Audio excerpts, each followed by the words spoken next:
বাংলাদেশের ফুটবলে এক নতুন ইতিহাস লেখা হয়েছে। সাফ অনূর্ধ্ব ২০ চ্যাম্পিয়নশিপে চিরপ্রতিদ্বন্দ্বী ইন্ডিয়া U20 ন্যাশনাল ফুটবল টিমকে হারিয়ে শিরোপা জয় করেছে Bangladesh U20 national football team. এই জয় আনন্দে ভাসছে দেশের কোটি ফুটবলপ্রেমী। সামাজিক যোগাযোগ মাধ্যমে চলছে অভিনন্দনের বন্যা। তরুণ ফুটবলারদের সাহসী পারফরম্যান্সে নতুন করে জেগে উঠেছে বাংলাদেশের ফুটবলের স্বপ্ন।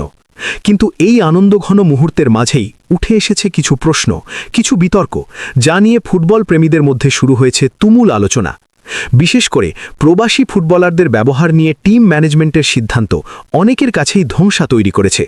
অনেকেই বলছেন, দল চ্যাম্পিয়ন হলেও কিছু গুরুত্বপূর্ণ সিদ্ধান্ত ভবিষ্যতে বাংলাদেশের ফুটবলের জন্য বড় প্রশ্ন হয়ে দাঁড়াতে পারে। পুরো টুর্নামেন্ট জুড়ে বাংলাদেশের মিডফিল্ড নিয়ে এক ধরনের অস্থিরতা চোখে পড়েছিল। বেশ কয়েকটি ম্যাচে মাঝমাঠের নিয়ন্ত্রণ ধরে রাখতে হিমশিম খেতে হয়েছে তরুণদের। অথচ সেই সমস্যার সমাধান হতে পারতেন ইংল্যান্ডে বেড়ে ওঠা প্রতিভাবান মিডফিল্ডার ইব্রাহিম নেওয়াজ। ইংল্যান্ডের ক্লাব ফুটবলে নিয়মিত খেলা এই ফুটবলার চলতি মরশুমেও ছিলেন দারুণ ফর্মে। টেকনিক্যাল দক্ষতা, বল কন্ট্রোল এবং খেলার গতি বোঝার ক্ষেত্রে তিনি আলাদা করে নজর কেড়েছেন। কিন্তু অবাক করার মতো বিষয় হল, পুরো টুর্নামেন্টে তাকে মাত্র ৮ মিনিটের জন্য মাঠে নামানো হয়েছে।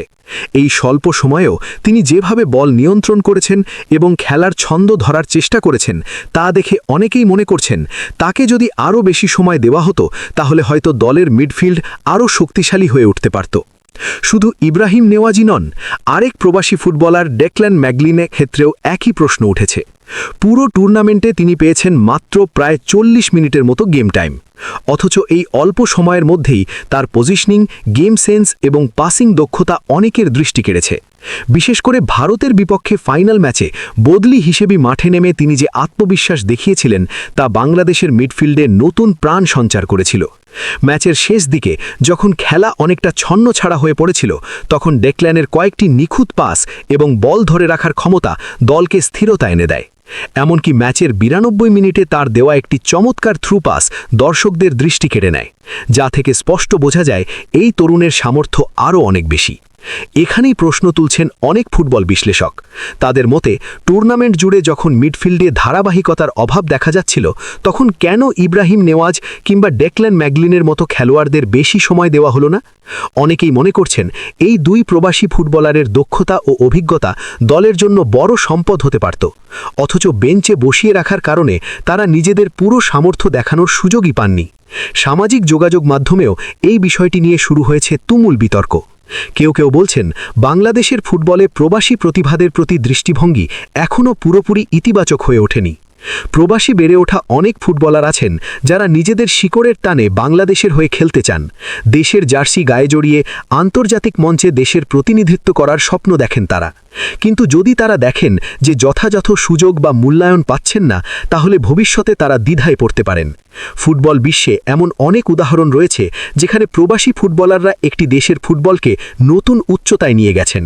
বিশেষ করে যেসব দেশ ফুটবলে উন্নতির পথে, তাদের জন্য এই প্রবাসী প্রতিভারা হতে পারেন বড় শক্তি।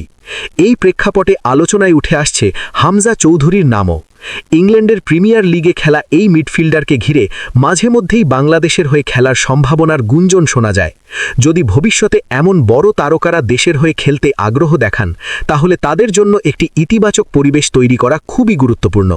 কিন্তু অনূর্ধ্ব ২০ দলের এই ঘটনাগুলো অনেকের মনে নতুন করে প্রশ্ন তুলছে। বাংলাদেশ কি সত্যিই প্রবাসী প্রতিভাদের সঠিকভাবে কাজে লাগাতে প্রস্তুত? সবকিছুর পরেও অবশ্য একটি বিষয় অস্বীকার করার উপায় নেই। সাফ অনূর্ধ্ব ২০ চ্যাম্পিয়নশিপের শিরোপা বাংলাদেশের ফুটবলের জন্য একটি বড় অর্জন। তরুণ ফুটবলারদের এই সাফল্য ভবিষ্যতের জন্য আশার আলো দেখাচ্ছে।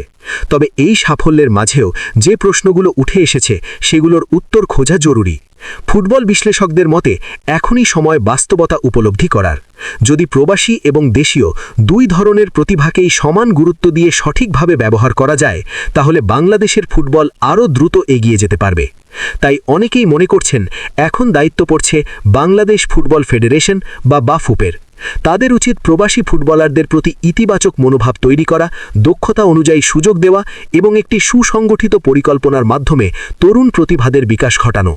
কারণ আজকের এই তরুণরাই আগামী দিনের জাতীয় দলের ভিত্তি।